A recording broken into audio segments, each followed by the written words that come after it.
Hey guys, still here, and welcome back to Wargame Ash and Shadows. This one is proving to be a long gameplay. 55 minutes. It was sent in by Jack at my request, I might add. So Jack, thank you very much. Before we get to the actual replay, what I wanted to share with you is that version 2.39 of Ash and Shadows is now up. This means that some of my armory reviews are already outdated. Some of those unit stats have been changed. No, I'm not going to go over them again, because at this rate I can record, or rather re-record, the armory videos every 2 weeks, which is not going to happen. So there's a good chance that if you're watching armory reviews after this video, that you'll find videos that simply have or that units have their stats changed. Anyway, with that out of the way, let's have a look at this particular gameplay. It's a 4v4. We have Jack, Hexapollo, Tipsy, and Rip Tater Chip on Blue 4 team, with Tanker 239, Waffles, Hovering Killer, and Hans25 on Red 4. Jack today is using a British deck. He's going to be opening towards the middle, and what we have here are a bunch of very heavy tanks, the Challenger 2 Mark II, Chieftains for defense, a couple of Warrior Javelins with infantry, to make sure that we can at least contest these areas here. And of course the Warrior Javelins do come with the Javelin and can bite back against transports and tank platforms, with the exception of tank platforms that are armed with the APS. Now he's going to be assisted there by, or rather he's going to be assisting, that's a matter of perspective, by Rip Tater Chip, who's rushing in with a whole bunch of US forces, with massive, or the significant change that whereas Jack is providing a lot of heavy armor, Rip over here is providing quite a few infantry units and support units. So he's mostly going in with LAVs with infantry, a couple of Humvees, and while the Humvee TO2B is not that good anymore, you can use it to at least overwhelm the APS of other units, and as such finally get one of those javelins to land on them. At least I assume that's the plan. We're also going to be backed up here by a couple of aircraft, a couple of Super Cobras with a Comanche for spotting from Hexapollo, and he should allow those helicopters here, or at least that's where he's going to go with them. He should deny the enemy the area to land a couple of transports there. At least that's the plan. Over on the right we have Tipsy. Tipsy moving in with a whole bunch of helicopters, trying to capture this terrain as quickly as possible. Right here, this town. This is usually where it's at. And especially considering the long range of ATGMs nowadays, you have to take this town. Because normal range on ATGMs used to be about 2600. Nowadays it's 2900, which means you can, I believe, almost reach from one side to the next. Meaning that vehicles over here are a complete no-go. Anyway, we're off. Let's fly along with the Comanche, and I know it is not the Comanche model, but whatever, it's close enough. I wonder what this game would look like if they got a new engine. A couple of new graphics. Because I mean, Wargame, for a game 4 years old, doesn't look too bad. But we have made quite some advancements since then in graphics technology. So I wonder what sort of engine they would be using now and what sort of graphics we would be getting. Anyway, as the helos are nearing their position, the whole armored column is coming down the road. These are a couple of the Javelin warriors, and I believe that the Americans by now are already... Actually... Sorry, the Americans are going right. Rip Tater Chip is moving right to this town here, at least for the moment. One of the Super Cobras is already engaging one of the Ansat 2 RCs. These things do outrange the Super Cobras. Super Cobras only carry their their M9s, 2450 range against helos. They're far better at killing off enemy aircraft, enemy airplanes, than they are killing enemy helicopters. So they're backing off as quickly as possible, while Hexapollo lands a couple of Delta Force. And just at that point, Jack is going to arrive with his whole armored column and putting a lot more infantry out into the field. Now, we have some units being offloaded here by Tipsy, but the majority of his forces are still holding position. Paratrooper Skyguards, Gurkha lackeys, and one group of SBS for spotting. This is going to be quite the hike for them, as these guys are going to take a little bit of a stroll around the map, and we will check in with them later. Now, I thought that initially Tipsy was going to send his forces here, but we only have one group of Grenadier Guards at this point, and the enemy is starting to roll in. Tanker 239 is coming in with at least a couple of transports, potentially a tank to back them up, and I wouldn't be surprised if the motorized transports have already arrived. Judging by the infantry that we can see here, they have. So it's time for the US Marine Raiders, as well as the Grenadier Guards and a bunch of Delta forces to start pushing these Red 4 infantry units back. Delta forces going to town with the Scar H, as well as our M60, and the Marine Raiders using an M18 CQBR and the M27 IAR. Unfortunately, what they do not really have too much protection against is napalm. Unfortunately, what they have in support is a little bit of support from the Javelins back here, which unfortunately have a hard time targeting all of these vehicles. And this is going to be quite the skirmish. In the meanwhile, down in the middle, the rifles are offloaded. They're ready to engage infantry and heavy tanks at close range. Their LOL 80 can definitely do some damage, but not at that range. A couple of Jalos are providing medium range support for anything that comes too close or comes out of these tree lines. And I'm not exactly sure why Jack is keeping his Challenger 2-2s out in the open here.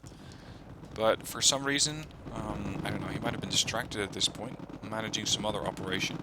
Although I don't actually see any of the other units here. Let's check in with the defensive line here.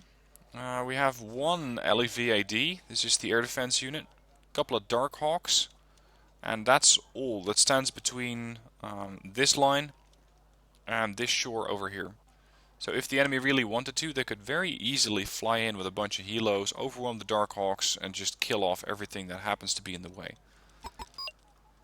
Now, this is when the situation starts to get progressively worse for the US and UK infantry on this town. The B5 flies over and does a massive amount of damage to the infantry here. I wouldn't be surprised if that was close enough to hit the own infantry as well.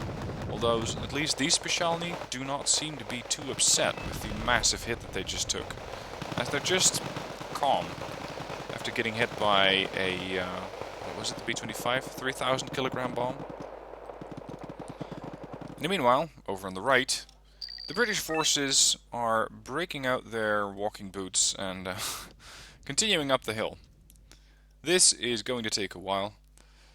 In case you're not familiar with the units, the Gurkha Lackey heavy class are armed with the MP7A1 short-range submachine gun, a LOL 80 and a lot of rounds for that as well, and the Mini-Me. SBS come with the Carl Gustav M3, which in this version is a little bit, well, obsolete, comes to mind. Its rate of fire is low, its AP is low, it just doesn't do that much damage. And back here, the Paratroop Skyguards, you might not have seen these guys yet unless you have seen my armory video for the Brits. Skyguards are armed with the RBS-70NG, which is a medium range, or short range if you will, anti-helicopter and anti-airplane weapon.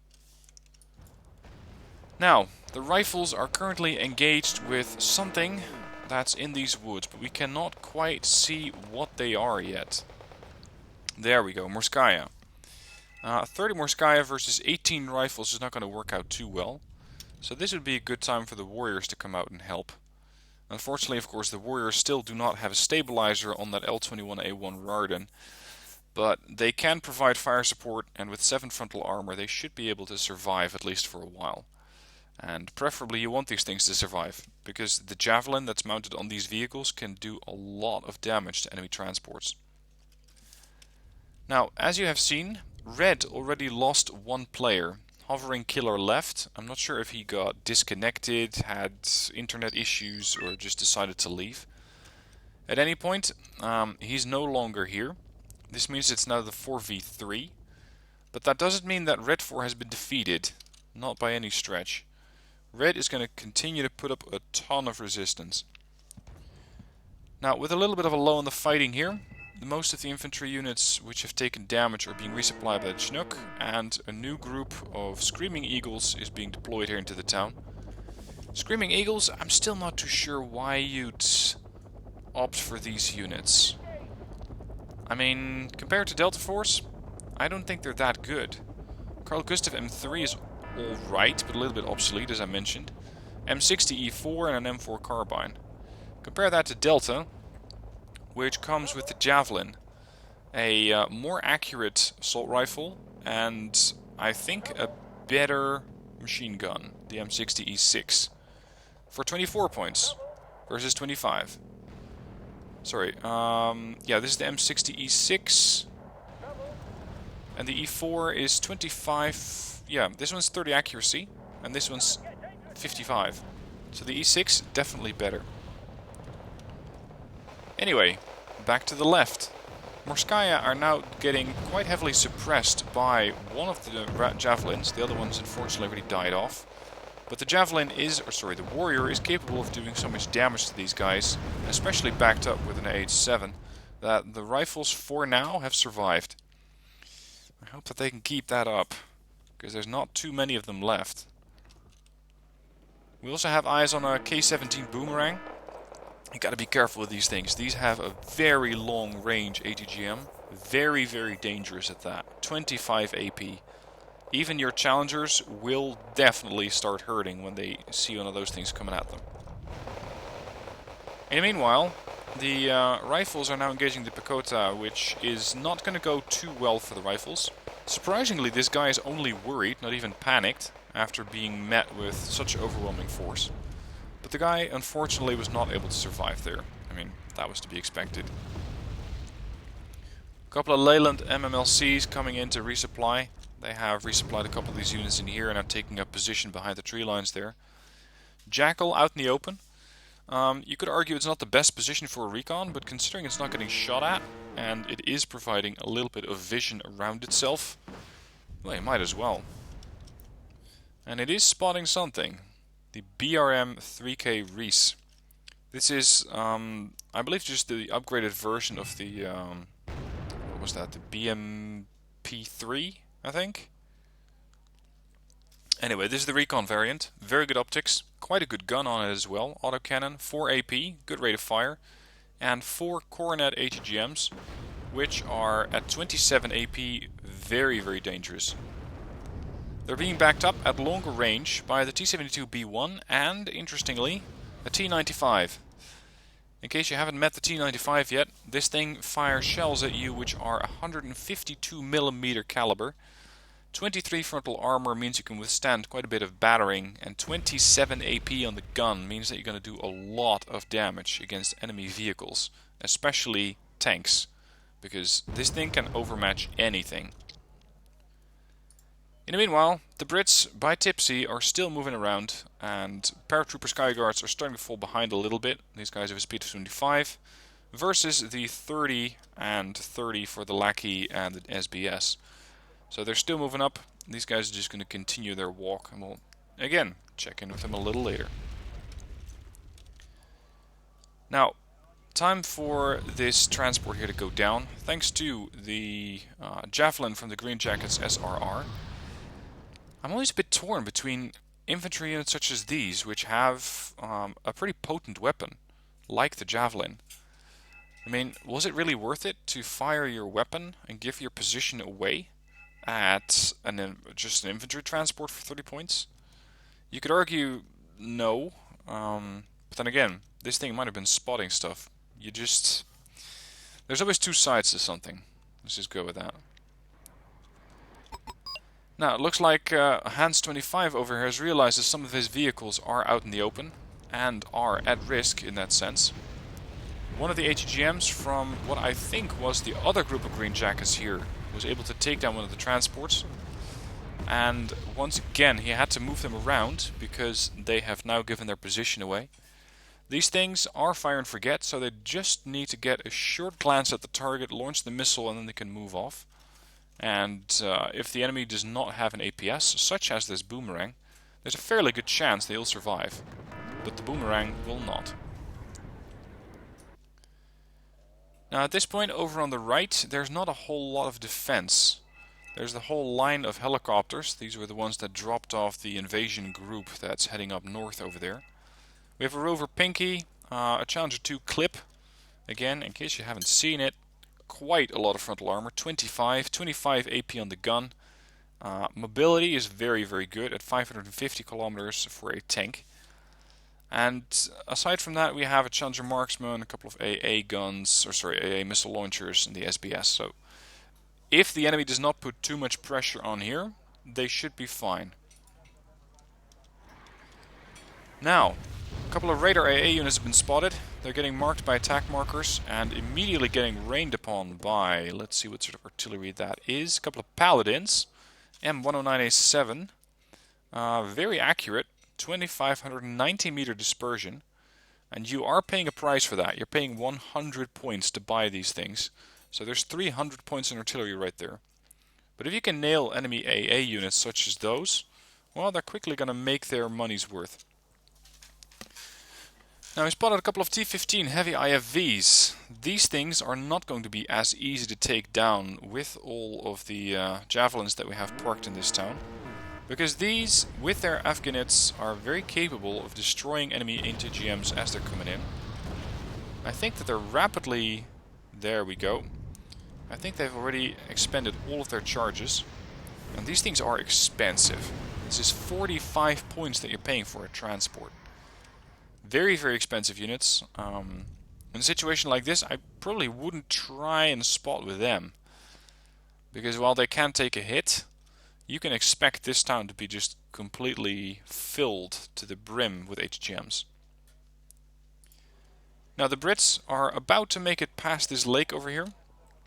Paratrooper Skyguard still moving into position, still a little bit behind. And at this point, keep in mind, he's disabled the RBS-70. Mostly because he doesn't want them to accidentally fire. If you do that, you give your position away, and there's a very good chance that the enemy suddenly realizes, holy shit, what else does he have back here? So he's disabled the AA weapons, and as for the other groups, well, their weapons are active, there's not anything they can shoot at just yet. These guys, if you get them a little closer, can be a very, very potent weapon against enemy aircraft, if only just to spot them. Now, the town on the right flank is just getting completely burnt down. Fortunately, most of the infantry on the left flank of it was able to survive, but that is about to change, as a whole bunch of infantry is coming out of these transports, marching onto the town, and the interesting thing is that they're not using a smokescreen. I would probably try to get a smokescreen in here to get these units a bit more cover. But so far, they are coming in from an angle where most of the infantry here cannot shoot at them just yet. There's one Delta Force operator left here, one Javelin left. The guy does have plenty of ammunition for his assault rifle and his machine gun. But I think that's about to fall prey to the Grom over there. So again, Red starts to do an incursion into this town. And right now it is just the US infantry that's trying to hold them off. Most of these infantry units have taken some damage, and some of them are already heavily panicked. Marine Raiders just got taken out there. These transports are really not your biggest concern, as the infantry units over here, the Lekka Pekota, are doing the most damage. Yes, I just butchered that pronunciation, sue me in the comments. Grom falling back as they're about to get bombed, and Blue just keeps doing airstrikes here. Another F-35A comes in, drops pretty much right on top of the Pekota, which just at the last moment managed to jump over to the other building, closing once again on the Marine Raiders. And at this point it's going to be quite difficult to get another sortie of airstrikes on target here without hitting your own infantry. Now, at this point, I would probably try to switch around the Marine Raiders with Screaming Eagles. So, follow these guys back and then push your Eagles forward and see if these guys can survive. But Rip might have been busy operating elsewhere. managing something else. Another airstrike comes in. Leka Pekota takes some damage, but really not that much. And that's the problem with the laser-guided bombs. While they are very, very potent, if you don't get them right on target, they just don't do that much damage. Now at this point we have two players operating here. We have Tanker 239 and Hovering Killer, who's also bringing in some infantry here. VDV have taken a lot of damage fortunately and are not posing too much of a threat. What we can see is that Red is now bringing an aircraft, the Su-34. Now this thing is no joke. It's packed to the brim with all sorts of weapons. 500 kilogram bombs as well as cluster bombs. And they were spotted courtesy of the paratrooper Skyguards, which are just looking at the skies, but they're not actually firing at it yet.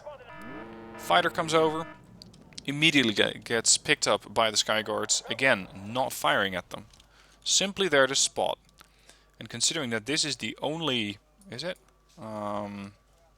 Yes, the only air route that you can get on this map, anything that flies by here gets immediately picked up. Now at the moment, most of the Marines have been killed off, meaning that the 101st Airborne is now on par here.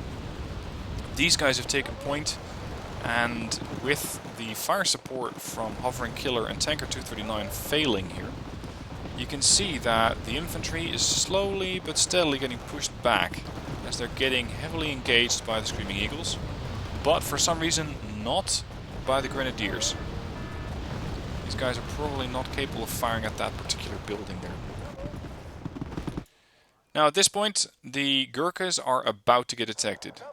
They just brazenly crossed over this road. And that's when they get spotted by a Pongay. Pongay of course immediately dies.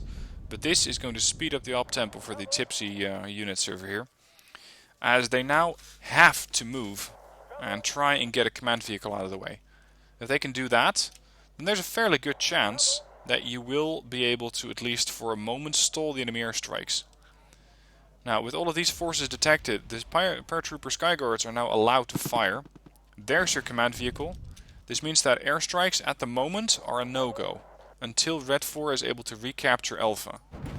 So for the moment, Blue might be able to resupply this town and potentially push out a little bit. Maybe placing some HGM units on the edges of the town there. In the meanwhile, Jack has been pushing up. His Grenadier Guards are very, very heavily engaged against Spetsnaz forces as well as transports. He narrowly avoids losing one of these groups. And on the other side of the tree line we have the Gurkha lackeys, which have taken a lot of damage as well. A couple of Challenger 2s sitting out here in the open, ready to provide fire support. Now a Challenger 2 has 25 frontal armor, which means that it's going to be safe against the Armata, at least for a while. The Armata at the same time is not quite safe from the Comanche. It really depends on how many of these Afghan charges it has left, but apparently none. As I think... where did that HGM come from? Was that a Brimstone? Nah. Okay, I'm not really too sure what killed the Armata, but Jack got credited with the kill there.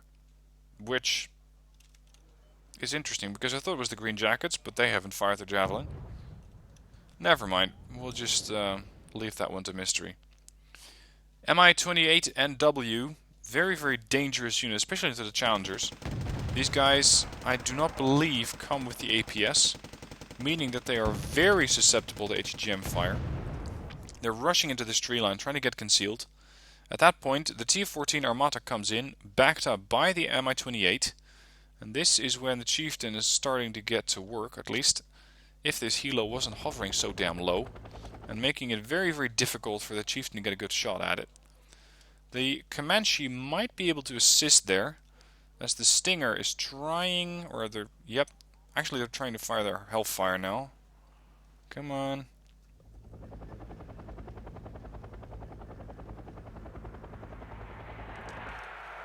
Come on. Why are you not firing? You can fire this thing on the move. There we go, that's the Armata dead. Let's check in quickly at the north end of the map. couple of Gurkha lackeys still surviving. The other Gurkhas have captured the fob. I don't believe that they've required resupplies. But they have, actually, they have. They've taken on some supplies and they have resupplied their Law 80, which they used to take at the command vehicle. Paratrooper Skyguards now moving into a position to also come closer to this zone, especially to deal with an enemy helicopter offensive coming in from the west. This is of course the fastest option. And without the support from the Paratrooper Skyguards, these Gurkhas and the SBS are going to be in for a very, very hard time trying to kill that helicopter. Unless it makes some sort of stupid mistake and gets too close. But let's assume that they won't do that. There we go. They've already spotted the Gurkhas. One of the Gurkhas is panicked, routing even. The other Gurkhas don't really seem to care about that. And they are just splitting up, making them a slightly larger target in case you're dealing with rocket pods. Back to the middle. We have a lot of infantry over here. Hans was able to resupply and especially reinforce his position with fresh infantry. So we have a bunch of Moskayas over here. We're taking a bit of counter battery fire here. Just saw some damage going on here. If those paladins were able to assist here, that would be very, very welcome. Because despite the fact that most of these infantry units have either been refreshed or resupplied, there is still a lot of Red 4 infantry in here. An airstrike or an artillery strike would really help. See, the paved ways are standing by on the F-35A RAF, but we need a target. We need to find them. While they're busy finding the infantry, we're going to head north, where a new command vehicle has arrived. Of course, this one is not going to merrily sit close to the Gurkhas here. It is in full view, but they cannot touch it. At least, not with the Gurkhas. As a, I think that was an M270? Was it a glide bomb? I'm not even sure what that was. But it very, very accurately struck the command vehicle just as they were about to bring in reinforcements. Now the routing Gurkhas have regained their composure. If they can get close to the fob, they can possibly resupply themselves. The Paratrooper Skyguards are getting into a position where they can support against enemy helicopters. They're ready, but the Mi-25 is currently not in range. And of course Red is also bringing in a whole bunch of extra transports, which are probably, there we go, bringing in a whole bunch of new infantry. That could be a bit too much to chew for the Gurkhas, especially since they're so spread out. You're going to see them fall one by one if the engagement is going to go down right now. Now, down in Juliet, Jack, with the support from Hexapollo, was able to capture these buildings. He took some damage, but most of his infantry seems alright. And at this point, he has a bit of a breather and can resupply and reinforce these positions. Interestingly, India is not captured, so either they already took out the command vehicle, or Red just never resupplied one. Look at that! A flight of 3 EA-6Bs comes in. This should be plenty of firepower against any radiation source. Unfortunately, against infrared, it's just not that potent, and there's a radar unit. I wonder if they're going to mark it or fire artillery at it, or if it was lit too briefly for them to be able to do that. Because of course I can point all these things out. I'm not actually playing. I don't need that that brain power load, if you will, to focus on multiple areas trying to cover everything. I'm just here to talk about this stuff. Anyway, we still have the T-95 at range. This means that this area, especially this bridge, is going to be pretty hard to cross with tanks. Fortunately, Delta Force might be able to help out there.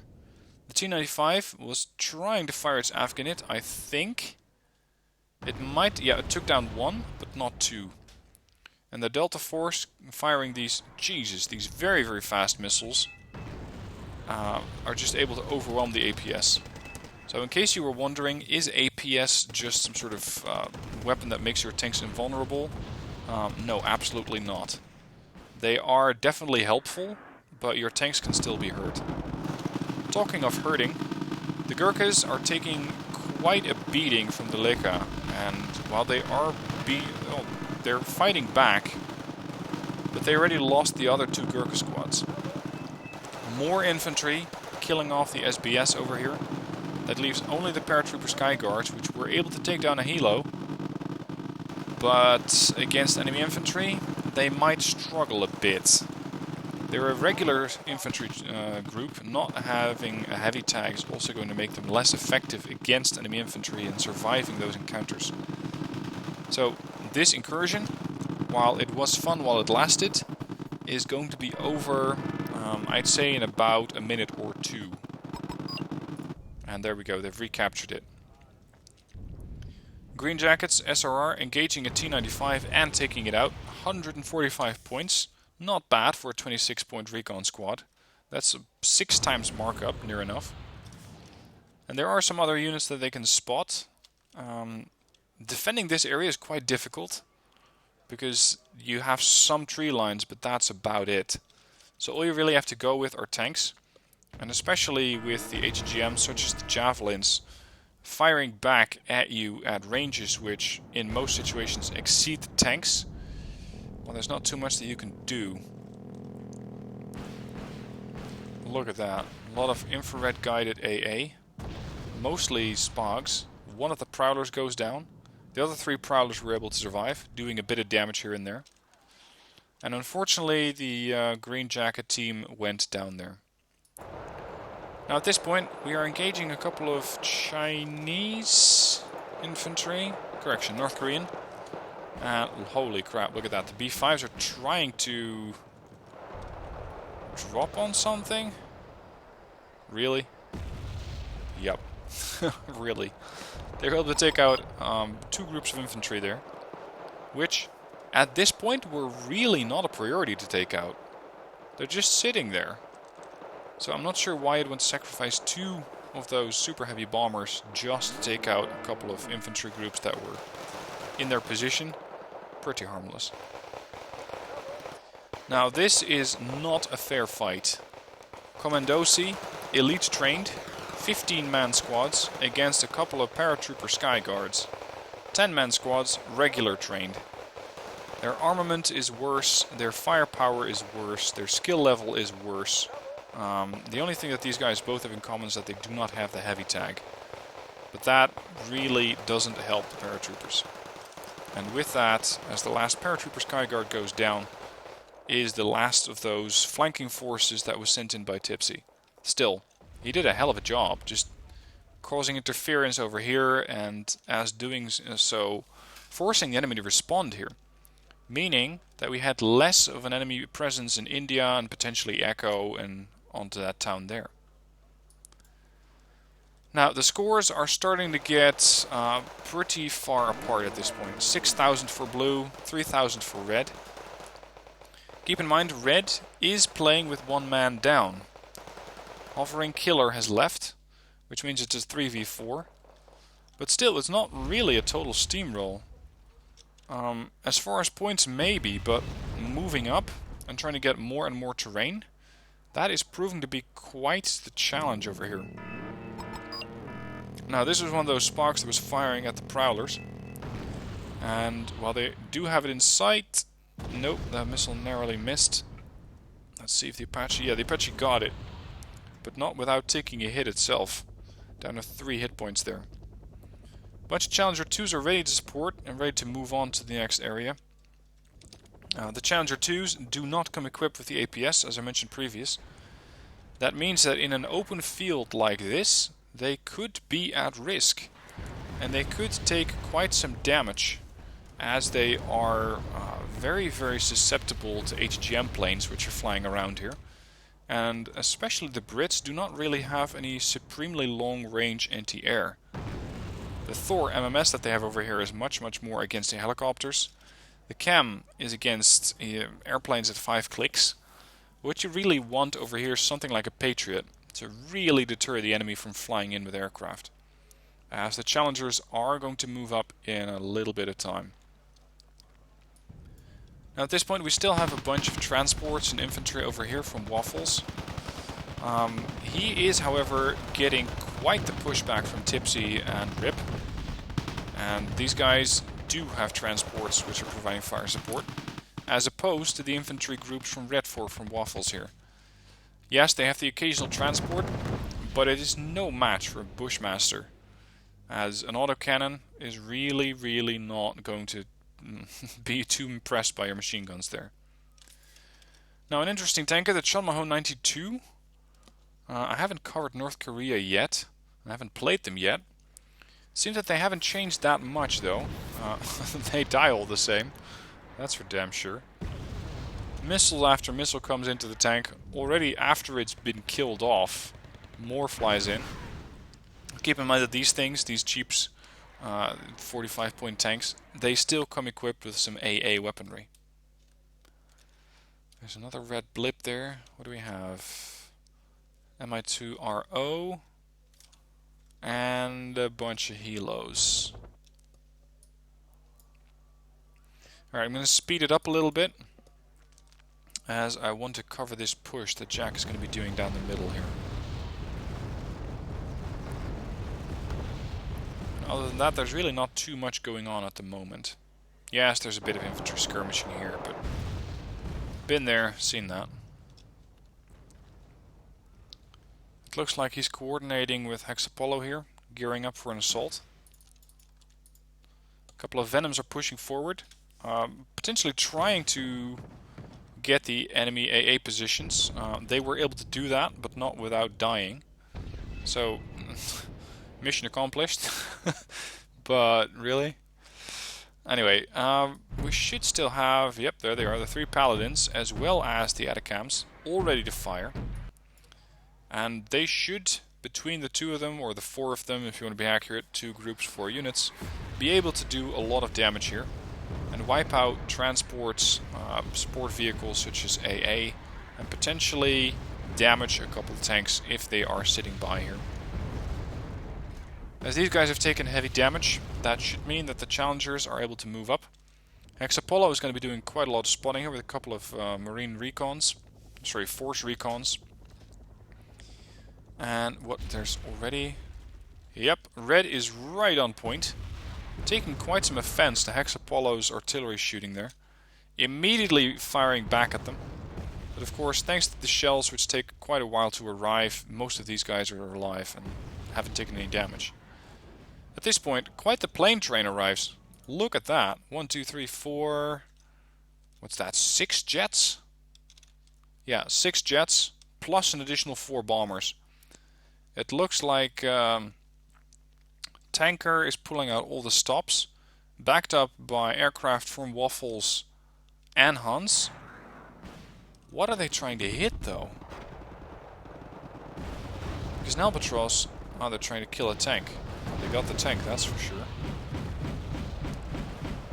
Interestingly, Blue does not bite. They're not going after all of these MiG-29 M2s, which probably wouldn't have gone down very well for either side. Lots of fire and forget missiles in the air, lots of aircraft going down. Now, Marine Force Recon has taken quite a bit of damage. There used to be... Sorry, they've been split up. Never mind. I was going to say there used to be 15 of them. There's still 15 of them. Near enough. Now these guys come equipped with the Barrett M95, which does 2 AP per round. And with that, they're quite able at killing off enemy vehicles, provided they are not too heavily armored. But a transport like this is a perfect target. A tank like this is not a very good target for the Barrett, but for that we have alternative ways of getting rid of these things, such as the M270. And it's not particularly this M270, but I was hoping that the Atacams was able to help out there. Unfortunately, not so much. But there's definitely enough cluster munitions raining down on this area to weaken the tanks, and then allow the challengers to move up. Challengers are pushing forward. Keep in mind these are not, well, depends on how you look at it. For a 150-point tank, they are coming to super heavy territory. But I'd say super heavy is the best tank that a nation can field at 170 points. Again, these guys do not have APS. Keep that in mind as all these ATGMs come flying in. They're doing damage, but he very, very cleverly makes use of the smoke dischargers, allowing these tanks to survive as several HGM aircraft are coming in. They're immediately getting shot at by the Chieftain, but that's really not going to be enough to kill off an aircraft. Not without support, so he got hit by a missile and then the Chieftain was able to take him out. This is brilliant use of those smoke dischargers. I know that with the vanilla wargame we have the meta of having your tank and then a mortar or two, but it always takes a while for the mortar rounds to arrive, meaning that in that time frame your tank is vulnerable. If your tank can instantly deploy the smoke itself, that is very, very handy. That's exactly what's happening here. Now they're being backed up by a whole bunch of Javelin warriors. I was really not expecting the Javelin warrior over here, or the warrior Javelin if you want to be exact. I thought he was going to field a few more warriors which would have the APS to counter the threat of enemy HGMs and especially enemy aircraft HGMs. But he's just going with the standard warrior Javelin as well. Standard's debatable, but these used to be the warrior Milans. Quite a few tanks meeting them. The PT-72 as well as the T-72B. This one does have the APS and quite a few charges at that. 5 rounds per PT-72. But they just don't have the damage outputs and they don't have enough damage reduction to deal with the Challenger 2 clips, which are slightly behind the others, as hopefully the enemy HGMs will first go for the warriors and then go for the clips. The clips have, these things are the best at what they do. 25 frontal armor, 16 side armor, 25 AP and 70% accuracy. Comes with smoke dischargers, might come with APS, but we will probably not be able to see that. Again, units usually have more slots for weapons than what you can see. And I wouldn't be surprised if, let's say, that 4th slot is actually the APS. Anyway, T-80s falling back, and at this point I think that Red 4 is not really playing too seriously anymore. A couple of MiG-29s came in. I think trying to get the Apache. I'm not really too sure. The Apache was not hit at all. This could be down to the fact that this Apache has 45% ECM, as well as medium stealth, so they might not have been able to see it. Although, with their good air detection, if not exceptional, I think they would be able to. And the 45% ECM then makes it quite difficult for those missiles to hit. Now, the Challengers have done rather well, but have taken a hell of a beating. Especially the first one, Badger there. There is nothing left of that tank, and he's going to need a ton of repairs. Of course, that happens at the worst possible moment, as a couple of tanks are now moving in, including a tri-stack of T-14 Armatas. There is a whole lot of tank warfare going on here. This is a lot of value for tanks. I mean, right here, 3 times 170 means that you're looking at well over 500 points of units. The challenge is taking these things out. So, time to come in with the F-35A RAF. I think he's called them in, but not actually given them a target yet. So far the clips are holding back. They do not want to get hit by long-range, potentially HGMs that these guys are firing, such as the Ingvar. Now the F-35s come into play, dropping on the T-72Bs and the Armatas. I don't think they're going to see that much damage.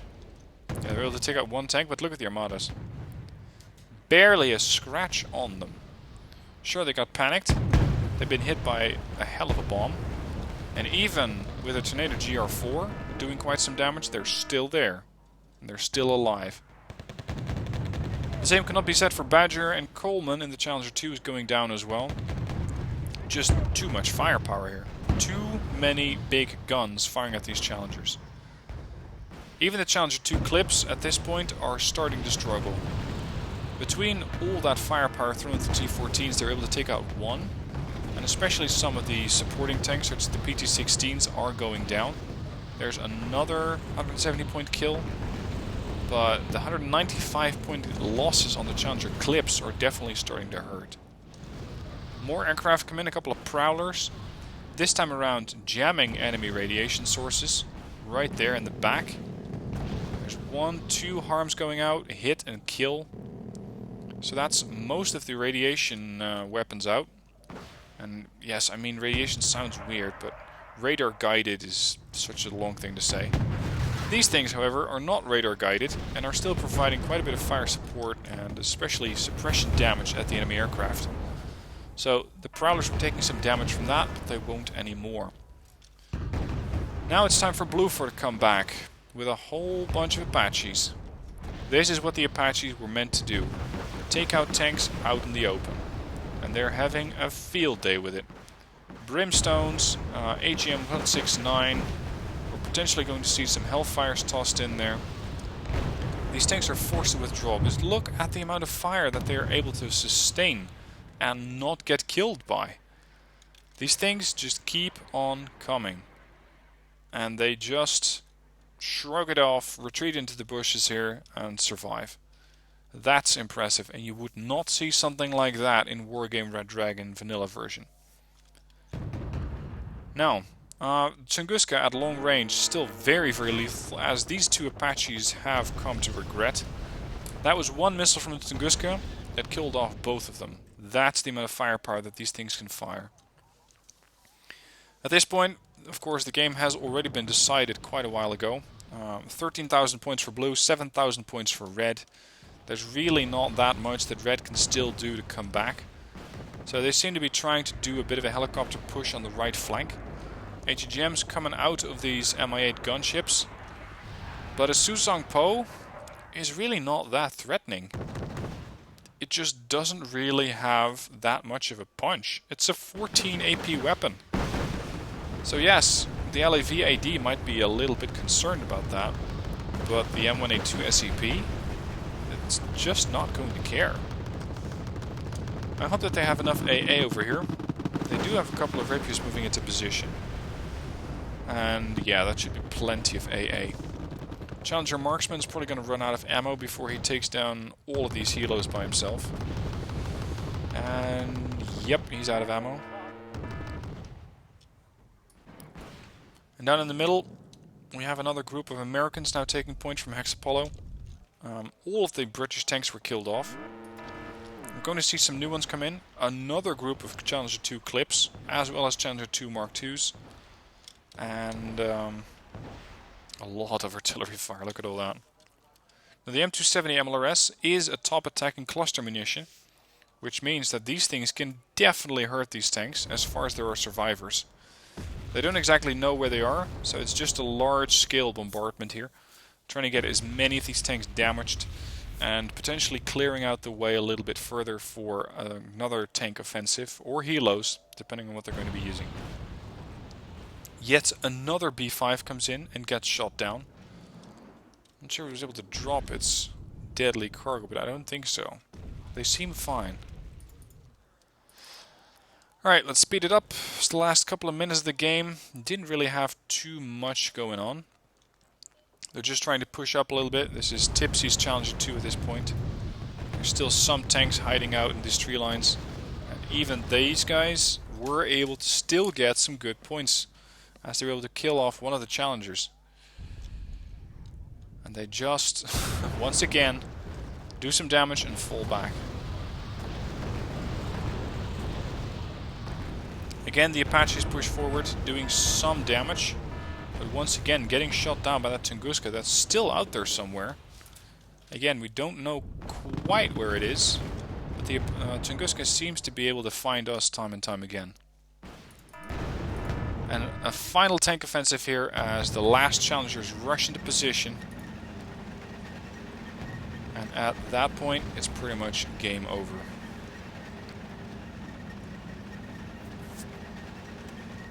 Still, some T-90 AMs providing resistance here. Ainvar missiles at the ready, which meant that they massively outranged the Challengers. The Challengers, between all of them though, do have the Raytheon quick kill. which means that they should be able to take down all of these ATGMs before they even get close. And at this point there might be a little bit too much firepower for the T90AM in the lead here to withstand, as this one goes down and the other T90 is soon to follow. There we go. BTR-40 pushing through, getting killed off immediately. A fleet of albatrosses comes in, tries to do damage, and look at that response. Smoke all around. With their APS almost entirely depleted, the last thing that they had against the enemy aircraft was smoke. And he just deployed it on every single tank almost instantly, so perfect job there. Very, very well done at keeping your tanks alive. We're about 70 points out from winning this one.